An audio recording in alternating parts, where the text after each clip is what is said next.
اعوذ باللہ من الشیطان الرجیم بسم اللہ الرحمن الرحیم۔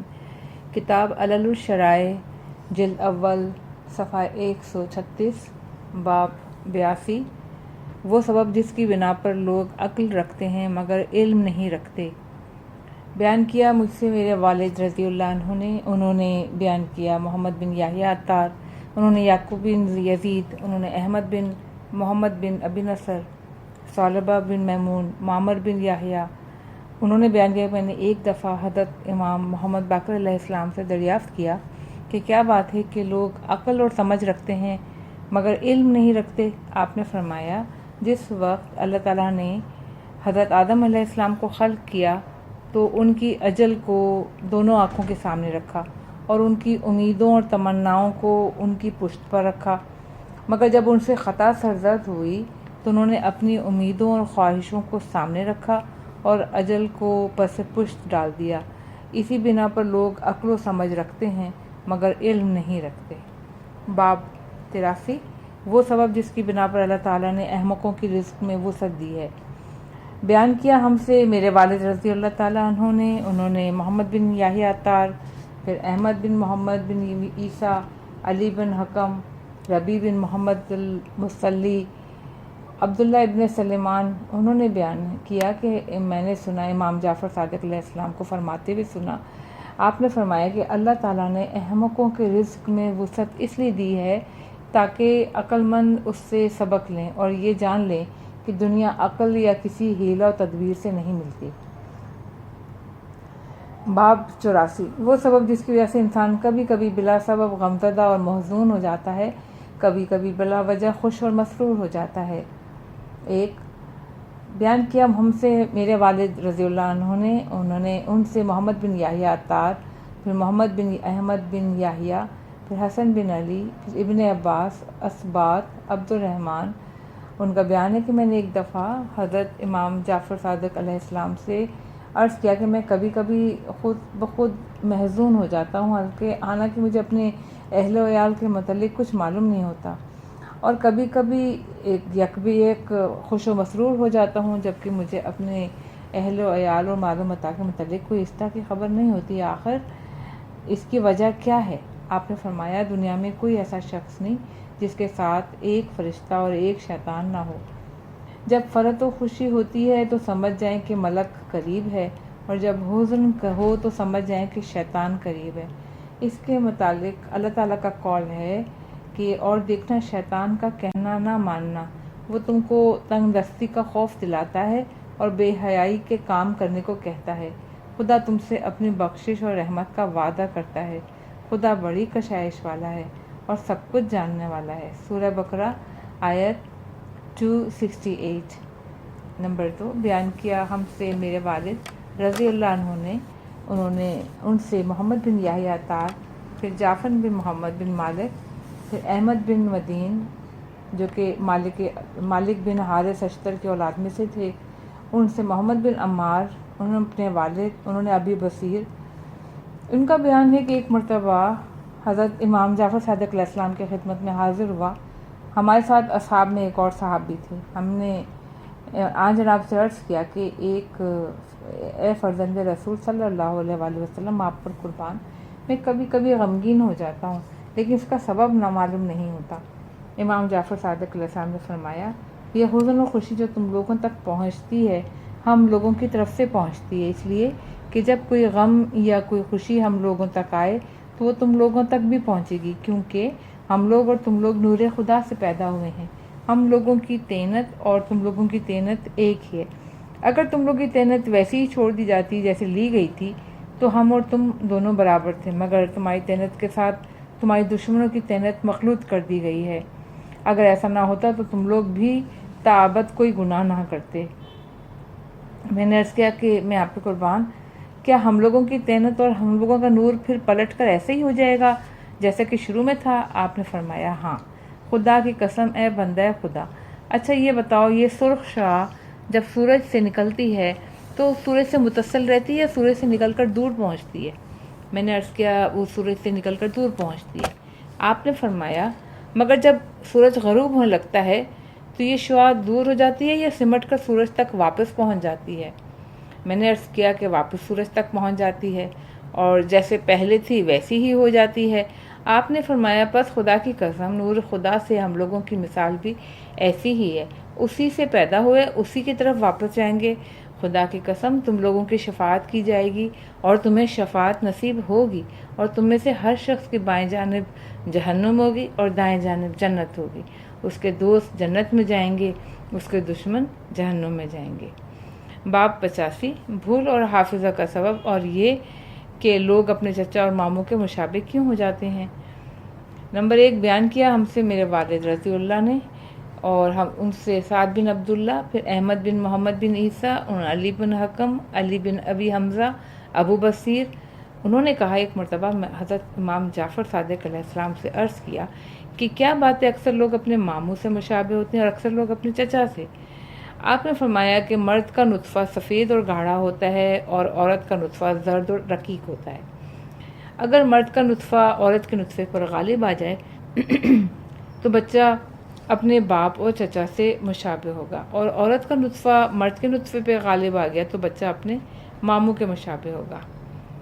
نمبر 2 بیان کیا ہم سے علی بن حاتم رضی اللہ عنہ نے بذریعہ اس خطے کے جو انہوں نے مجھے لکھا تھا کہ بیان کیا ہم سے قاسم بن محمد، ان سے حمدان بن حسین، ان سے حسین بن ولید، پھر ابن بکیر، پھر عبداللہ بن سنان، اور انہوں نے حضرت امام جعفر صادق علیہ السلام سے۔ راوی کا بیان ہے میں نے عرض کیا کہ کچھ بچے اپنے باپ اور چچا کے مشابہ ہوتے ہیں، تو آپ نے فرمایا اگر مرد کا نطفہ سبقت لے گیا تو بچہ اپنے باپ اور چچا کے مشابہ ہوگا، اور عورت کا نطفہ سبقت لے گیا تو بچہ اپنے ماں اور ماموں کے مشابہ ہوگا۔ نمبر 3 بیان کیا ہم سے ابو العباس محمد بن ابراہیم بن اسحاق طالقانی رضی اللہ تعالیٰ عنہ نے، انہوں نے کہا بیان کیا ہم سے محمد بن یوسف خلال نے، ان سے ابو جعفر بن محمد بن خلیل مہزمی، پھر عبداللہ بن بکر سہمی، حمید طویل، انس بن مالک، پھر عبداللہ بن سلام، اور انہوں نے رسول اللہ صلی اللہ علیہ وسلم کی آمد کی خبر سنی تو کھیت میں کام کر رہے تھے، اسے چھوڑ کر نبی اکرم صلی اللہ علیہ وآلہ وسلم کی خدمت میں آئے اور عرض کیا کہ میں آپ سے 3 سوال کرتا ہوں جس کا جواب نبی یا وسیع نبی کے علاوہ کوئی نہیں دے سکتا۔ نمبر 1 قیامت کی پہلی نشانی کیا ہے؟ نمبر 2 اہل جنت کی پہلی غذا کیا ہوتی ہے؟ نمبر 3 بچہ اپنے باپ یا ماں کی شکل پر کیوں جاتا ہے؟ حضرت صلی اللہ علیہ وسلم نے فرمایا کہ ابھی جبریل علیہ السلام نے مجھے ان باتوں کی خبر دی ہے۔ عبداللہ بن سلام نے کہا کیا آپ کے پاس جبریل خبر لائے ہیں؟ آپ نے فرمایا ہاں۔ عبداللہ بن سلام نے کہا وہی ملائکہ میں یہودیوں کے دشمن ہیں؟ راوی کا بیان ہے کہ پھر حضرت صلی اللہ علیہ وسلم نے اس آیت کی تلاوت کی کہ کہہ دو کہ جو جبریل کا دشمن ہے وہ جان لے کہ اس نے اس قرآن کو تیرے دل پر اللہ کے حکم سے نازل کیا ہے۔ سورہ بقرہ آیت نمبر 97۔ پہلا سوال یعنی قیامت کی پہلی نشانی تو یہ ہے کہ مشرق میں ایک آگ بلند ہوگی جو کہ مغرب کی طرف آئے گی، اور دوسرا سوال کہ اہل جنت کی پہلی غذا تو زیادہ تر تو مچھلی کا جگر ہوگا۔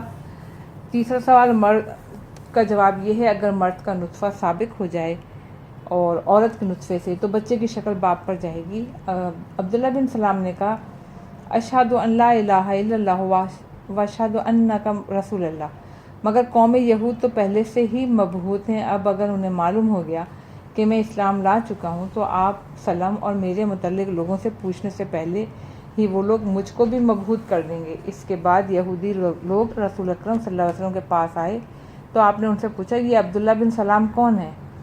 تو انہوں نے کہا وہ تو بہترین باپ کے بہترین بیٹے اور ہمارے سردار کے فرزند ہمارے سردار ہیں۔ آپ نے فرمایا اگر وہ اسلام لائیں تو تم لوگوں کا کیا خیال ہے؟ ان لوگوں نے کہا خدا کی پناہ ایسے کیسے ممکن ہے؟ اتنے میں عبداللہ بن سلام باہر آ گئے اور پکار کے کہا کہ اشہد ان لا الہ الا اللہ واشہد ان محمد الرسول اللہ۔ یہ سن کر وہ لوگ بولے یہ ہمارے اندر بدترین باپ کے بدترین بیٹے، اور یہ کہہ کے چلے گئے۔ عبداللہ بن سلام نے کہا یا رسول اللہ صلی اللہ علیہ وسلم مجھے اسی بات کا خوف تھا۔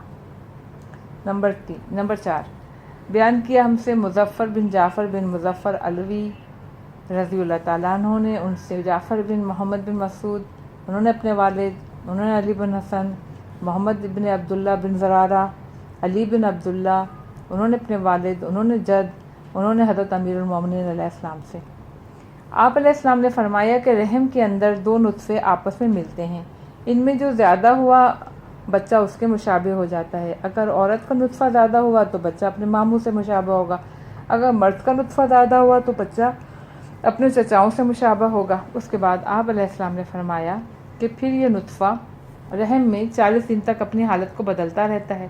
اب اگر کوئی چاہے تو اس 40 دن کے اندر خلق ہونے سے پہلے اللہ تعالیٰ سے دعا مانگ لے، پھر اللہ تعالیٰ رحم کے فرشتے کو بھیجتا ہے، وہ اس کو اٹھا کر اللہ تعالیٰ کے بارگاہ میں پیش کرتا ہے اور کہتا ہے پروردگار لڑکا بنے یا لڑکی، تو اللہ تعالیٰ جو چاہے اس کی طرف وحی کر دیتا ہے، فرشتہ اس کو لکھ دیتا ہے۔ اس کے بعد پھر عرض کرتا ہے پروردگار رزق کتنا ہو اس کا اور اس کی عمر کتنی ہو، پھر وہ فرشتہ یہ اور تمام چیزیں جو اس کو دنیا میں ملیں گی اس کے ماتھے پر لکھ دیتا ہے، پھر اس کو واپس لاتا ہے اور رحم میں ڈال دیتا ہے۔ اسی بنا پہ اللہ تعالیٰ کا یہ قول ہے کہ نہ کوئی مصیبت زمین میں پہنچتی ہے نہ تمہاری جانوں میں، مگر یہ کہ قبل اس کے ہم نے اسے پیدا کیا، وہ ایک کتاب میں موجود ہے۔ سورہ الحدید آیت 22۔ نمبر 5، بیان کیا ہم سے علی بن احمد بن محمد رضی اللہ تعالیٰ عنہ نے، ان سے حمزہ بن قاسم علوی، ان سے علی بن حسین بن جنید بزار، پھر ابراہیم بن موسیٰ الفرا، محمد بن ثور، معمر، یحییٰ بن ابی اسیر، عبداللہ بن مرہ، صوبان۔ ان کا بیان ہے کہ ایک یہودی رسول اللہ صلی اللہ علیہ وسلم کے پاس آیا اور کہا اے محمد صلی اللہ علیہ وسلم، میں آپ سے چند سوال کروں گا، آپ ان کے جواب دیں۔ یہ سن کر صوبان نے اس کو ایک لات ماری اور کہا کہ تم رسول اللہ کہو۔ اس نے کہا میں تو اسی نام سے پکاروں گا جو ان کے گھر والوں نے ان کا نام رکھا ہے۔ پھر اس نے کہا اللہ تعالیٰ کا قول ہے کہ جس دن یہ زمین دوسری زمین سے بدل دی جائے گی اور آسمان بھی بدل دیے جائیں گے۔ سورہ ابراہیم آیت نمبر 48۔ اس دن آسمان اور زمین بدل دی جائیں گے، تو یہ بتائیں اس دن لوگ کہاں ہوں گے؟ آپ نے فرمایا محشر سے پہلے ظلمت کے اندر۔ اس نے کہا اہل جنت جب اس میں داخل ہوں گے تو پہلی غذا کیا کھائیں گے؟ آپ نے فرمایا مچھلی کا جگر۔ پھر پوچھا کیا پئیں گے؟ آپ نے فرمایا سلسبیل۔ اس یہودی نے کہا آپ سے ایک ایسی بات پوچھوں جس کا علم سوائے نبی کے کسی اور کو نہیں ہوتا۔ آپ نے فرمایا وہ کیا ہے؟ اس نے کہا بچے کے ماں باپ سے مشابہ ہونے کی وجہ۔ آپ نے فرمایا مرد کا نطفہ سفید اور گاڑھا ہوتا ہے، عورت کا زرد اور رقیق۔ اگر مرد کا غالب آ جائے تو لڑکا پیدا ہوگا حکم خدا سے، اور اگر عورت کا نطفہ غالب آ جائے تو لڑکی پیدا ہوگی اذن خدا سے۔ اسی طرح پیدائش سے قبل ہی اس کی شبیہ بن جاتی ہے۔ اس کے بعد آپ نے کہا اس ذات کی قسم جس کے قبضہ قدرت میں میری جان ہے، جو کچھ تم نے سوال کیا اس کے متعلق مجھے پہلے علم نہ تھا، ابھی اسی نشست میں اللہ تعالیٰ نے مجھے آگاہ کیا۔ نمبر 6، بیان کیا ہم سے میرے والد رضی اللہ تعالیٰ عنہ، ان سے سعد بن عبداللہ، پھر ان سے احمد بن محمد ابن خالد برقی، ابو ہاشم داؤد بن قاسم جعفری، ابو جعفر ثانی یعنی امام نقی علیہ السلام سے آپ نے فرمایا کہ ایک مرتبہ امیر المومنین علیہ السلام حضرت سلمان کے ہاتھ میں ہاتھ ڈالے ہوئے اور امام حسن علیہ السلام کو سلمان وہ ہیں سلام فارسی، امام حسن علیہ السلام کو ساتھ لیے ہوئے تشریف لائے اور مسجد حرام میں آ کر بیٹھ گئے۔ اتنے میں ایک خوش حیت خوش پوش مرد آپ کی خدمت میں آیا اور بولا یا امیر المومنین علیہ السلام، میں آپ سے 3 سوال پوچھنا چاہتا ہوں، اگر آپ نے بتا دے تو میں سمجھوں گا کہ قوم نے آپ کے معاملے میں خود اپنا ہی نقصان کیا ہے اور وہ اپنے دین و دنیا کسی میں بھی محفوظ نہیں۔ اگر آپ نہ بتا سکے تو میں سمجھوں گا کہ آپ اور یہ لوگ برابر ہی ہیں۔ امیر المومنین علیہ السلام نے فرمایا جو تمہارا جی چاہے پوچھو۔ اس نے کہا بتائیں ایک شخص جب سو جاتا ہے تو اس کی روح کہاں چلے جاتی ہے، اور ایک شخص کیسے یاد کر لیتا ہے اور کیسے بھول جاتا ہے، اور ایک شخص کے بچے چچا اور ماموں سے مشابہ کیسے ہو جاتے ہیں؟ یہ سن کر امیر المومنین علیہ السلام نے حضرت امام حسن علیہ السلام کی طرف متوجہ اور فرمایا اے ابو محمد تم ان سوالوں کا جواب دے دو۔ امام حسن علیہ السلام نے کہا اس مرد سے کہ تمہارا یہ سوال کہ جب آدمی سو جاتا ہے تو روح کہاں جاتی ہے؟ سنو اس کی روح ریح سے متعلق ہو جاتی ہے اور ریح ہوا سے، اور اس وقت تک معلق رہتی ہے جب تک سونے والا جاگنے کے لیے حرکت نہ کرے، اور جب اللہ تعالیٰ اذن دیتا ہے تو اس کی روح اس کے بدن میں پلٹا دی جاتی ہے۔ اس طرح سے روح کو ریح سے کھینچ لیا جاتا ہے اور ریح کو ہوا سے کھینچ لیا جاتا ہے، اور روح صاحب روح کے بدن میں آ کر ساکن ہو جاتی ہے۔ اگر اللہ تعالیٰ کا اذن نہ ہو کہ صاحب روح کو اس کی روح واپس کر دی جائے تو ہوا ریح کو کھینچ لیتی ہے، روح کو کھینچ لیتی ہے اور پھر صاحب روح کو اس کی روح دوبارہ محشور ہونے تک واپس نہیں کی جائے گی۔ تمہارا دوسرا سوال کہ آدمی کیسے یاد کرتا ہے اور کیسے بھول جاتا ہے۔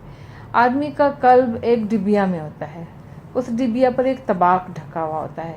اگر آدمی نبی صلی اللہ علیہ وسلم پر درود کامل تام بھیجے تو اس ڈبیا سے وہ طباق کا ڈھکن ہٹ جاتا ہے اور آدمی جو کچھ بھول گیا ہے وہ اسے یاد آ جاتا ہے۔ تمہارا تیسرا سوال بچہ اپنے چچا یا ماموں سے کیسے مشابہ ہوتا ہے، تو اس کا جواب یہ ہے کہ جب مرد اپنے زوجہ کے پاس سکون قلب، ٹھہری ہوئی رگوں اور غیر مضطرب بدن کے ساتھ جاتا ہے تو اس کا نطفہ اس کے زوجہ کے رحم میں سکون قرار پاتا ہے تو بچہ اپنے ماں باپ کے مشابہ پیدا ہوتا ہے۔ اگر مرد اپنی زوجہ کے پاس اس حال میں جائے کہ اس کا قلب ساکن نہیں ہے، اس کی رگیں ٹھہری ہوئی نہیں ہیں، اس کا بدن مضطرب ہے، تو اس کا نطفہ بھی رحم میں پہنچ کر مضطرب ہوگا اور اندرونی رگوں میں کسی رگ پر گرے گا۔ اب اگر وہ رگ ان رگوں میں سے ہے جو چچاؤں کے لیے ہے تو اب بچہ اپنے چچاؤں سے مشابہ ہوگا، اور اگر وہ رگ ان رگوں میں سے ہے جو ماموں کے لیے ہے تو یہ بچہ اپنے ماموں سے مشابہ ہوگا۔ یہ جواب سن کر سائل نے کہا، میں گواہی دیتا ہوں کہ نہیں ہے کوئی اللہ سوائے اس اللہ کے۔ یہ گواہی میں ہمیشہ دیتا رہوں گا، اور میں گواہی دیتا ہوں کہ محمد صلی اللہ علیہ وآلہ وسلم اللہ کے رسول ہیں، اور یہ گواہی بھی دیتا رہوں گا۔ اور میں گواہی دیتا ہوں کہ آپ وصی ہیں اور ان کے بعد ان کی حجت پر قائم ہے۔ یہ کہتے ہوئے اس نے امیر المومنین علیہ السلام کو مخاطب کیا اور کہا کہ میں اس کی گواہی ہمیشہ دیتا رہوں گا۔ پھر امام حسن علیہ السلام کو مخاطب کر کے کہا، میں گواہی دیتا ہوں کہ آپ ان امیر المومنین علیہ السلام کے وصی اور ان کی حجت پر قائم رہیں گے، اور میں گواہی دیتا ہوں کہ آپ علیہ السلام کے بعد حسین علیہ السلام اپنے باپ کے وصی ہوں گے اور ان کی حجت پر قائم ہوں گے۔ میں گواہی دیتا ہوں کہ ان کے بعد علی بن حسین علیہ السلام ان کے جانشین ہوں گے، اور میں گواہی دیتا ہوں کہ محمد بن علی علیہ السلام جانشین ہوں گے علی بن الحسین علیہ السلام کے۔ میں گواہی دیتا ہوں کہ پھر جعفر بن محمد علیہ السلام جانشین ہوں گے محمد بن علی علیہ السلام کے، اور میں گواہی دیتا ہوں کہ پھر موسیٰ بن جعفر علیہ السلام جانشین ہوں گے جعفر ابن محمد علیہ السلام کے، اور میں گواہی دیتا ہوں علی بن موسیٰ علیہ السلام کے جانشین ہوں گے موسیٰ بن جعفر علیہ السلام کے۔ میں گواہی دیتا ہوں کہ پھر محمد بن علی علیہ السلام جانشین ہوں گے علی بن موسیٰ علیہ السلام کے، اور میں گواہی دیتا ہوں کہ پھر علی بن محمد علیہ السلام جانشین ہوں گے محمد بن علی علیہ السلام کے۔ میں گواہی دیتا ہوں کہ اولاد حسین علیہ السلام سے ایک مرد حجت ہوگا جس کا نام نہ لیا جا سکتا ہوگا اور جس کو اس کی کنیت سے پکارا جا سکتا ہوگا۔ اس کی حکومت سب پہ غالب آئے گی، وہ زمین کو عدل سے اس طرح بھر دے گا جس طرح سے وہ ظلم سے بھری ہوگی۔ اب امیر المومنین علیہ السلام، آپ میرا اسلام قبول فرمائیں، آپ پر اللہ تعالیٰ کی رحمت و برکت ہو۔ یہ کہہ کر وہ شخص اٹھا اور چلا گیا۔ امیر المومنین علیہ السلام نے امام حسن علیہ السلام سے فرمایا، اے ابو محمد، دیکھو یہ کہاں جا رہا ہے۔ حسن علیہ السلام نکلے اور واپس آ کے عرض کیا کہ وہ تو مسجد سے باہر پاؤں رکھتے ہی معلوم نہیں کہاں غائب ہو گیا۔ امیر المومنین علیہ السلام نے فرمایا، اے ابو محمد، ان کو پہچانا یہ کون ہے؟ حضرت امام حسن علیہ السلام نے عرض کیا، اللہ اور اس کے رسول اللہ صلی اللہ علیہ وسلم اور امیر المومنین علیہ السلام اس سے بہتر جانتے ہیں کہ یہ کون تھے۔ فرمایا، یہ حضرت خضر علیہ السلام تھے۔ صفحہ نمبر 142، باب 86، وہ سبب جس کی بنا پر اکثر لوگوں میں ایک طرح کی عقل ہوتی ہے۔ بیان کیا ہم سے احمد بن محمد بن عیسیٰ بن علی بن حسین بن علی بن حسین بن علی بن ابی طالب نے بیان کیا، انہوں نے کہا بیان کیا ہم سے ابو عبداللہ محمد بن ابراہیم بن اسبات، انہوں نے کہا بیان کیا ہم سے احمد بن محمد بن زیاد قطان، انہوں نے بیان کیا ہم سے ابو طیب احمد بن محمد بن عبداللہ، انہوں نے بیان کیا عیسیٰ بن جعفر بن محمد بن عبداللہ بن محمد بن عمر بن علی بن ابی طالب علیہ السلام نے اپنے آباء و کرام کے واسطے سے روایت کرتے ہوئے عمر بن علی سے، اور انہوں نے اپنے پدر بزرگوار حضرت علی علیہ السلام سے روایت کی کہ رسول اکرم صلی اللہ علیہ وآلہ وسلم سے دریافت کیا گیا کہ اللہ تعالیٰ جل جلالہ نے عقل کو کس چیز سے پیدا کیا؟ آپ نے فرمایا کہ اس کو ایک ملک کی شکل میں پیدا کیا ہے، اس کی تعداد اتنی تعداد میں سر ہیں جتنی تعداد تمام خلائق کی ہے، خواہ اب تک پیدا ہو چکے ہوں یا آئندہ پیدا ہونے والے ہوں قیامت تک۔ اس کے ہر سر میں ایک چہرہ ہے اور ہر آدمی کے لیے اس عقل کے سروں میں سے ایک سر ہے۔ اس انسان کا نام اس سر کے چہرے پہ لکھا ہوا ہے اور ہر چیز پر وہ ایک پردہ لٹکا ہوا ہے۔ وہ پردہ اس چہرے سے اس وقت تک نہیں ہٹایا جا سکتا جب تک وہ پیدا ہو کر حد بلوغت تک نہیں پہنچ جائے گا۔ مرد ہو یا عورت، جب وہ پردہ ہٹایا جاتا ہے تو اس انسان کے قلب میں وہ نور آ جاتا ہے جس سے وہ اپنے واجبات، مستحبات، نیک و بد کو سمجھ لیتا ہے۔ آگاہ رہو کہ قلب کے اندر عقل ایسے ہے جیسے کسی گھر کے درمیان کوئی چراغ روشن ہو۔ باب 87 وہ سبب جس کی بنا پر انسان میں اعضاء و جوارح پیدا ہوئے۔ بیان کیا ہم سے ابو العباس بن محمد بن ابراہیم بن اسحاق طالقانی رضی اللہ تعالیٰ عنہ نے، ان سے ابو سعید حسن بن علی ادوی، عباد بن صہیب بن عباد بن صہیب، انہوں نے اپنے والد، انہوں نے جد، انہوں نے ربی بن صاحب مسور۔ ان کا بیان ہے کہ ایک دن حضرت امام جعفر صادق علیہ السلام دربار میں تشریف لائے۔ اس وقت منصور کے پاس ایک مرد ہندی طب کے کتاب منصور کو سنا رہا تھا۔ امام جعفر صادق علیہ السلام خاموش بیٹھے سنتے رہے۔ جب وہ مرد ہندی سنا کر فارغ ہوا تو امام جعفر صادق علیہ السلام سے بولا، جو کچھ میرے پاس ہے وہ آپ کو چاہیے؟ آپ نے فرمایا نہیں، اس لیے کہ تمہارے پاس جو کچھ بھی ہے اس سے بہتر ہمارے پاس خود موجود ہے۔ اس نے کہا، آپ کے پاس کیا ہے؟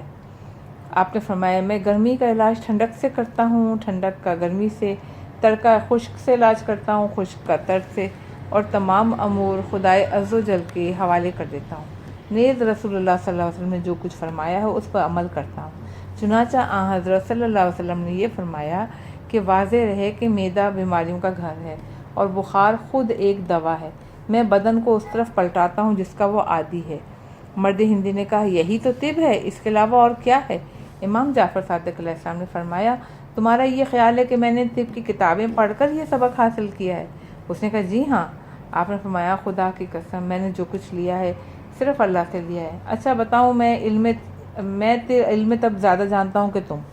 مرد ہندی نے کہا، نہیں، آپ سے زیادہ میں جانتا ہوں۔ امام جعفر صادق علیہ السلام نے فرمایا، اچھا یہ دعویٰ ہے تو میں تم سے کچھ سوالات کرتا ہوں۔ اے ہندی، یہ بتاؤ سر میں ہڈیوں کے جوڑ کیوں ہیں؟ اس نے کہا، میں نہیں جانتا۔ آپ نے فرمایا، سر کے اوپر بال کیوں بنائے گئے ہیں؟ اس نے کہا، نہیں معلوم۔ فرمایا، پیشانی کو بالوں سے خالی کیوں رکھا گیا؟ اس نے کہا، نہیں معلوم۔ فرمایا، پیشانی پر یہ خطوط اور لکیریں کیوں ہیں؟ اس نے کہا، نہیں معلوم۔ فرمایا، دونوں ابروں کو آنکھوں کے اوپر کیوں قرار دیا ہے؟ اس نے کہا، نہیں معلوم۔ فرمایا، آنکھیں بادام کی طرح کیوں بنائی گئی ہیں؟ اس نے کہا، نہیں معلوم۔ فرمایا، یہ ناک دونوں آنکھوں کے درمیان کیوں بنائی گئی ہے؟ اس نے کہا، نہیں معلوم۔ پھر فرمایا، یہ بتاؤ ناک کے دوران دونوں سوراخ نیچے کیوں ہیں؟ اس نے نیچے کی طرف کیوں ہیں؟ اس نے کہا، مجھے نہیں معلوم۔ فرمایا، ہونٹ اور مونچھیں منہ کے اوپر کیوں بنائی گئی ہیں؟ اس نے کہا، مجھے نہیں معلوم۔ فرمایا، سامنے کے دانت تیز کیوں ہیں؟ داڑھ کے دانت چوڑے اور سامنے کے دانت لمبے کیوں ہیں؟ اس نے کہا، مجھے نہیں معلوم۔ فرمایا، مردوں کی داڑھی کیوں نکلتی ہے؟ پتہ نہیں۔ فرمایا، بتاؤ ہتھیلیاں بالوں سے خالی کیوں ہوتی ہیں؟ مجھے نہیں معلوم۔ بتاؤ ناخنوں اور بالوں میں جان کیوں نہیں ہوتی؟ مجھے نہیں معلوم۔ بتاؤ انسان کا دل صنوبری شکل میں کیوں بنایا گیا ہے؟ مجھے نہیں معلوم۔ بتاؤ پھیپھڑوں کو دو ٹکڑوں میں کیوں نہیں بنایا؟ ان کی حرکت اپنی جگہ پر کیوں ہے؟ مجھے نہیں معلوم۔ بتاؤ جگر بھرا ہوا کبڑی شکل کا کیوں ہے؟ مجھے نہیں معلوم۔ تو امام جعفر صادق علیہ السلام نے فرمایا، تجھے نہیں معلوم یہ درست ہے، لیکن مجھے معلوم ہے۔ اب مرد ہندی نے کہا، آپ کو معلوم ہے تو بتائیے۔ امام جعفر صادق علیہ السلام نے فرمایا، سر میں ہڈیوں کے جوڑ اس لیے ہیں کہ یہ اندر سے کھوکھلا ہے، اگر یہ بلا جوڑ اور بلا فصل ہو تو بہت جلد سر میں درد ہونے لگے گا۔ جوڑ اور فصل کی وجہ سے درد سے دور رہتا ہے، اور سر پر بالوں کی پیدائش اس لیے ہے تاکہ اس کی جڑوں کے ذریعے تیل وغیرہ دماغ تک پہنچے، اس کے اطراف سے بخارات نکلتے رہیں اور سردی اور گرمی کے اثرات کو دور رکھیں۔ پیشانی کو بالوں سے خالی اس لیے رکھا گیا ہے کہ وہاں سے آنکھوں کی طرف روشنی اترتی ہے، اور پیشانی پر خطوط لکیریں اس لیے ہیں کہ سر سے جو پسینہ بہہ کر آنکھوں کی طرف آئے وہ اس پہ رکا رہے، جس طرح سے زمین پر نہریں اور دریا جو پانی کو پھیلنے سے بچاتے ہیں۔ آنکھوں پر یہ دونوں ابرو اس لیے پیدا کیے گئے ہیں کہ آنکھوں تک بقدر ضرورت روشنی پہنچے۔ اے ہندی، کیا تم یہ نہیں دیکھتے کہ روشنی تیز ہوتی ہے تو لوگ اپنی آنکھوں کے اوپر ہاتھ رکھ لیتے ہیں تاکہ ان کی بقدر ضرورت روشنی پہنچے، اور ان دونوں آنکھوں کے درمیان ناک اس لیے رکھ دی تاکہ دونوں کے درمیان روشنی برابر تقسیم ہو جائے، اور آنکھوں کو بادام کی شکل کا اس لیے بنایا گیا تاکہ اس میں سرمے کی سلائی میں سے دوا مناسب طور پر چل سکے اور آنکھوں کا مرض دور ہو جائے۔ ناک کے سوراخ اس لیے نیچے رکھے گئے کہ تاکہ دماغ سے جو فاسد مادہ نکلے وہ نیچے گر جائے اور ناک سے خوشبو اوپر جائے۔ اگر یہ سوراخ اوپر ہوتے تو نہ دماغ کا فاسد مادہ نیچے گرتا، نہ کسی شے کی خوشبو وغیرہ ملتی، اور مونچھیں اور ہونٹ منہ کے اوپر اس لیے رکھے گئے ہیں تاکہ وہ دماغ سے بہتے ہوئے فاسد مادے کو روکیں اور منہ تک نہ پہنچنے دیں، تاکہ انسان کے کھانے پینے کی چیزوں کو آلودہ نہ کریں۔ مردوں کے چہرے پہ داڑھی اس لیے ہے تاکہ ایک نظر میں عورت اور مرد کی پہچان ہو سکے اور یہ پتہ چل جائے کہ آنکھوں کے سامنے مرد ہے یا عورت۔ سامنے کے دانتوں کو تیز اس لیے بنایا گیا کہ اس سے چیزوں کو کاٹتے ہیں۔ داڑھ کے دانت چوکور اس لیے ہیں کہ اس سے غذا کو پیسنا ہوتا ہے۔ اس کے سامنے کے دانت کو طویل اس لیے رکھا تاکہ داڑھیں اور سامنے کے دانت مستحکم رہے، جس طرح کسی عمارت کے ستون ہوں۔ ہتھیلیوں کو بالوں سے اللہ نے اس لیے خالی رکھا کہ انسان اسی سے چھوتا اور مس کرتا ہے۔ اگر ان دونوں میں بال ہوں تو انسان کو پتہ نہیں چلے گا کہ کیا چیز چھو رہا ہے، اور بال اور ناخن کو حیات سے اس لیے خالی رکھا گیا ہے کہ اس کا طویل ہونا گندگی کا سبب ہے، اس کا تراشنا اچھا ہے۔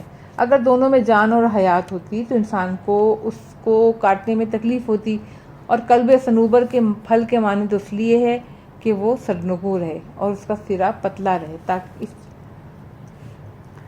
یہ دل کی بات کر رہے ہیں کہ صنوبر کے پھل کے مانند اس لیے ہے کہ وہ سرنگوں رہے، اس کا سرا پتلا رہے، اس لیے کہ وہ پھیپھڑوں میں داخل ہو کے اسے ٹھنڈک حاصل کرے تاکہ اس کی گرمی سے دماغ گھوم نہ جائے۔ اور پھیپھڑوں کو دو ٹکڑوں میں اس لیے بنایا تاکہ ان دونوں کے بھینچنے اور دباؤ میں وہ اندر رہیں اور ان کی حرکت سے راحت حاصل کرے۔ اور جگر کو کبڑی کی شکل اس لیے دی گئی کہ تاکہ وہ معدے پر وزن ڈالے اور پورا اس پر گر جائے اور نچوڑ دے تاکہ جو بخارات وغیرہ اس میں ہیں وہ نکل جائیں۔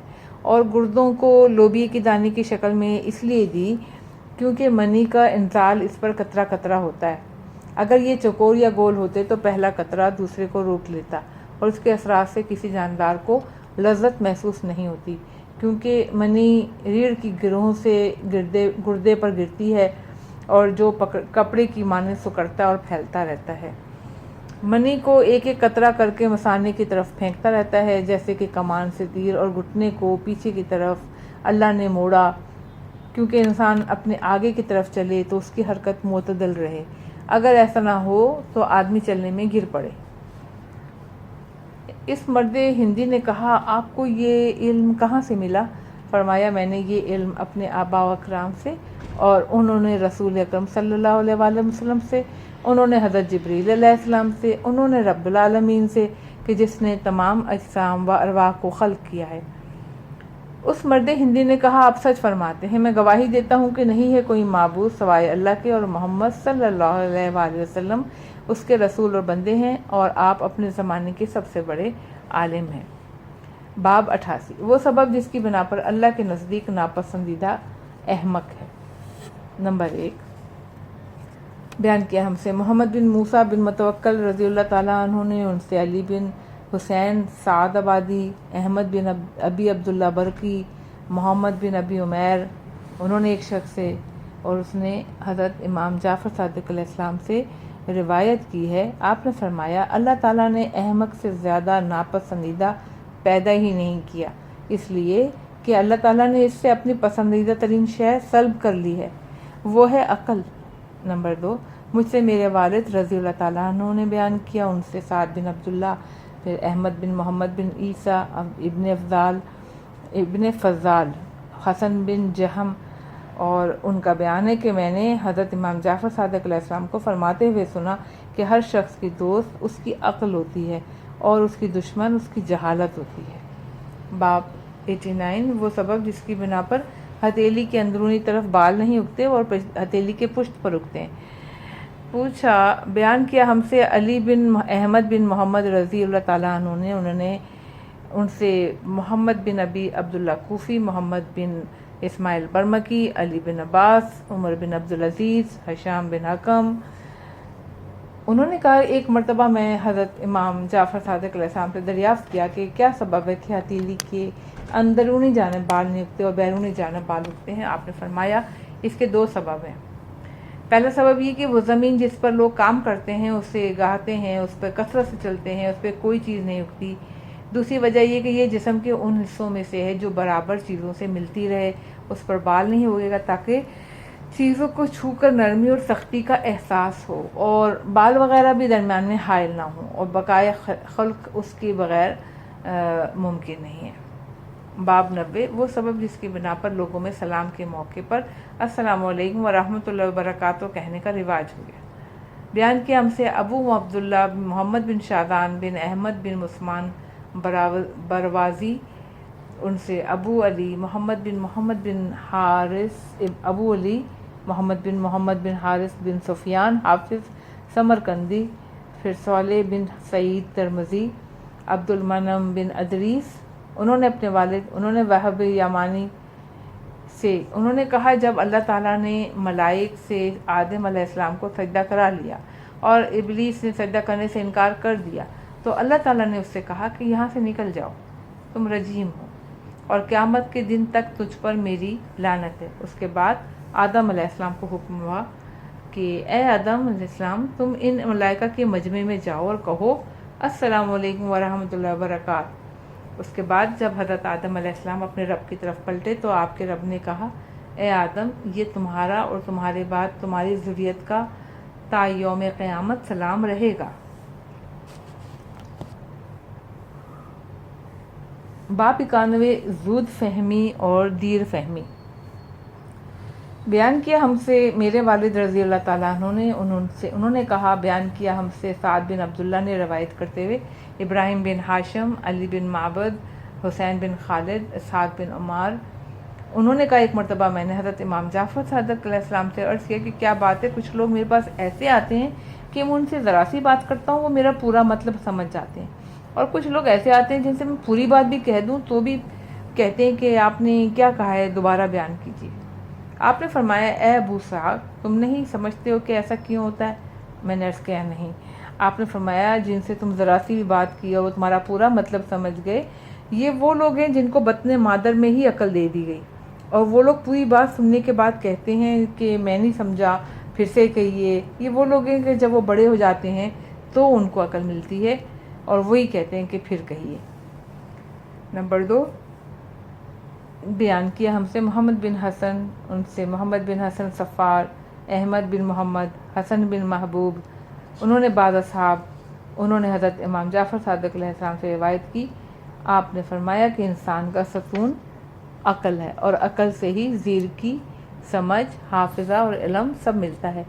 جب اس کی عقل کی تائید نور سے ہوتی ہے تو وہ شخص عامل، حافظ، زیرک، دانا اور فہیم ہو جاتا ہے، اور عقل سے ہی انسان کامل ہوتا ہے، وہی اس کی رہنما، راستہ دکھانے والی، اس کے تمام امور کی کنجی ہے۔ باب 92 خوش خلقی اور بد خلقی کا سبب۔ بیان کیا ہم سے علی بن حاتم، ان سے ابو عبداللہ بن ثابت، عبداللہ بن احمد، قاسم بن عروہ، برید بن معاویہ اجلی، انہوں نے حضرت امام محمد باقر علیہ السلام سے روایت کی کہ آپ نے فرمایا کہ اللہ تعالیٰ نے حضرت آدم علیہ السلام کے پاس جنت سے ایک حوریہ نازل فرمائی تو آپ نے اپنے 2 لڑکوں میں سے ایک لڑکے کا نکاح اس حوریہ سے کر دیا اور دوسرے لڑکے کا نکاح جنیہ سے کر دیا۔ فرمایا ہم لوگ سب کے سب ان ہی دونوں سے پیدا ہوئے ہیں، چنانچہ انسانوں میں جتنے لوگ خوش شکل اور خوش خلق نظر آتے ہیں وہ حوریہ سے ہیں، اور جتنے بد خلق نظر آتے ہیں وہ جنیہ سے ہیں، اور ایسا نہیں ہے کہ آپ نے اپنے لڑکوں کا نکاح اپنی لڑکیوں سے کیا۔ باب 93 وہ سبب جس کی بنا پر کسی شخص کا اپنی اولاد کے لیے کہنا کہ یہ بچہ نہ مجھ سے مشابہ ہے نہ میرے آبا و اجداد سے۔ بیان کیا ہم سے میرے والد نے، ان سے احمد بن ادریس، پھر محمد بن حسین بن خطاب، جعفر بن بشیر، انہوں نے ایک شخص سے اور اس نے حضرت امام جعفر صادق علیہ السلام سے آپ نے فرمایا کہ اللہ تعالیٰ جب کسی بچے کو پیدا کرنے کا ارادہ کرتا ہے تو اس کے باپ سے لے کر حضرت آدم علیہ السلام تک تمام کے درمیان کی صورتوں کو یکجا کرتا ہے، پھر ان میں سے کسی ایک شکل پر بچے کو پیدا کرتا ہے۔ لہذا کسی کے لیے یہ کہنا ہرگز مناسب نہیں کہ بچہ میرے یا میرے آباء و اجداد میں کسی سے مشابہ نہیں ہے۔ باب 94 وہ سبب جس کی بنا پر باپ کو اولاد سے جتنی محبت ہوتی ہے اتنی اولاد کو باپ سے نہیں ہوتی ہے۔ بیان کیا ہم سے جعفر بن محمد بن مسرور رحم اللہ نے، ان سے حسین بن محمد بن عامر، چچا عبداللہ بن عامر، پھر محمد بن ابی عمیر، حشام بن سالم، ان کا بیان ہے کہ ایک مرتبہ میں نے امام جعفر صادق علیہ السلام سے عرض کیا، کیا بات ہے ہم لوگ اپنے دلوں میں اولاد کے لیے جتنی محبت پاتے ہیں اتنی ہمارے اولاد کے دلوں میں ہم لوگوں کے لیے نہیں ہوتی؟ آپ نے فرمایا اس کی وجہ یہ ہے کہ وہ سب تم سے ہیں اور تم ان سے نہیں ہو۔ باب 95 بڑھاپے کا سبب اور اس کی ابتدا۔ میرے والد رحم اللہ نے فرمایا کہ ان سے بیان کیا، سعد بن عبداللہ، ایوب بن نوح، محمد بن ابی عمیر، حفص بن بختری، انہوں نے امام جعفر صادق علیہ السلام سے کہ آپ نے فرمایا کہ حضرت ابراہیم علیہ السلام سے پہلے لوگ بوڑھے نہیں ہوا کرتے تھے۔ سب سے پہلے حضرت ابراہیم علیہ السلام نے اپنے ریش مبارک میں ایک سفید بال بڑھاپے کا دیکھا تو عرض کیا، اے پروردگار یہ کیا ہے؟ ارشاد ہوا کہ یہ وقار ہے۔ حضرت ابراہیم علیہ السلام نے عرض کیا، یہ وقار ہے تو میرے اس وقار میں اور زیادتی کر۔ نمبر 2، بیان کیا ہم سے محمد بن حسن نے، انہوں نے کہا بیان کیا ہم سے محمد بن حسن صفار نے، انہوں سے عباس بن معروف، ان سے علی بن مہزیار، ان سے حسین بن عمار، انہوں نعیم، انہوں حضرت امام محمد باقر علیہ السلام سے کہ آپ نے فرمایا کہ ایک دن صبح کو حضرت ابراہیم علیہ السلام نے اپنے ریش مبارک میں ایک سفید بال دیکھا تو کہا، اس اللہ تعالیٰ کی حمد ہو جو تمام عالمین کا پروردگار ہے، جس نے مجھے اس عمر تک پہنچایا اور میں نے اس عرصے میں چشم زدن کے لیے بھی اللہ تعالیٰ کی نافرمانی نہیں کی۔ نمبر 3، بیان کیا ہم سے علی بن حاتم نے، انہوں نے جعفر بن محمد، یزید بن ہارون، عثمان، جعفر بن ریان، حسن بن حسین، خالد بن اسماعیل بن ایوب مخزومی، انہوں نے جعفر بن محمد علیہ السلام سے، انہوں نے ابو طفیل سے کو بیان کرتے سنا کہ حضرت علی علیہ السلام فرماتے تھے کہ اگلے زمانے میں لوگ عمر رسیدہ ہو جاتے تھے مگر ان کے سر کے بال سفید نہ ہوتے تھے، اور کسی مجمع میں باپ اور بیٹے پہنچتے تو لوگ تمیز نہیں کر سکتے تھے کہ ان میں باپ کون سا اور بیٹا کون سا، اور لوگوں کو پوچھنا پڑتا تھا کہ تم میں سے باپ کون ہے اور بیٹا کون ہے۔ مگر جب حضرت ابراہیم علیہ السلام کا زمانہ آیا تو آپ نے دعا فرمائی کہ اے پروردگار تو مجھے بڑھاپا عطا کر تاکہ میں پہچانا جا سکوں، تو اللہ تعالیٰ نے ان کو بڑھاپا عطا کیا اور ان کی سر اور داڑھی کے بالوں میں سفیدی پیدا کر دی۔